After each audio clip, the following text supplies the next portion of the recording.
this obviously puts the pressure right back on SaaS vendors as well. Because, for years, SaaS won because, it's not cheap or fast to build your own CRM, your own help desk, your own billing Yep. system, and so forth, right? But, AI completely has changed this equation. But, and now when you have non-technical operators that can literally generate their own workflows, scripts, dashboards, automations, and internal applications with AI assistance, it's like the landscape has completely changed. So the biggest question is, so I'm, medium to large size business or even a small business, any new company, Yeah. what requirements or how should I evaluate? Should I just go ahead and just build this internally? No. Or does it make more sense for me just to purchase this external SaaS tool or whatever? Yes, I mean, there are times you can build your own things, but think about this: everyone has access to paints and brushes. Yep. How many Michelangelos do we have? You know what I'm saying? Yeah. And now AI will level a lot of that out because the knowledge that it has and its ability to do things. But we say it all the time. How many times do you go into a client and you think the client has this grand vision and I'm going to struggle to facilitate it? It's usually the opposite.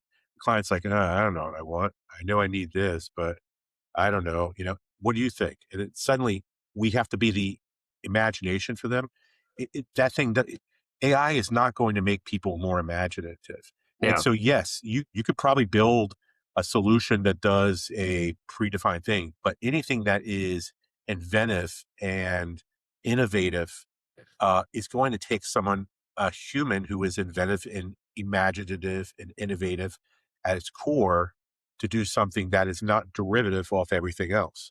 So that human capital of imagination of the iconoclasts who do things differently, that's what's going to differentiate some of these solutions rather than not. And a lot of people just, we like to think that we're imaginative, but a lot of people aren't. And so Yeah. you can come up with solutions that will do simple things, but if you're trying to create something that is groundbreaking and new, um, you, at least for the time being, you're going to need to be an equal partner with AI to get those things done. I agree. I mean, I think there's not a simple answer for that because you really have to do the math for what you're Yeah. doing and sophistication of what you're doing, whether or not you have the competencies internally. I mean, part of the, we Yeah, talk with a lot of, yeah, that's what we've emphasized so many times in all of yeah, our calls, podcasts, is how important it is for C-suite to really take a deeper dive into the economics of all of this. I mean, this is hard enough already for people like us in the industry because it's changing so much, like all the time. yeah. So to have a baseline understanding around this is so important. And part of that too is the understanding is not just the building it is, you know, you see there's aspect of vibe coding that feels transitional because people are building systems, but then they don't understand that whole software, the SDLC, the whole lifecycle management, what happens after you deploy it.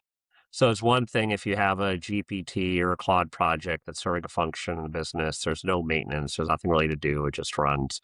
But if I deploy a system on AWS and you build the system, play on AWS, I had 2 of these conversations this week where the system went gone because they had no one monitoring and managing it, the payment had expired.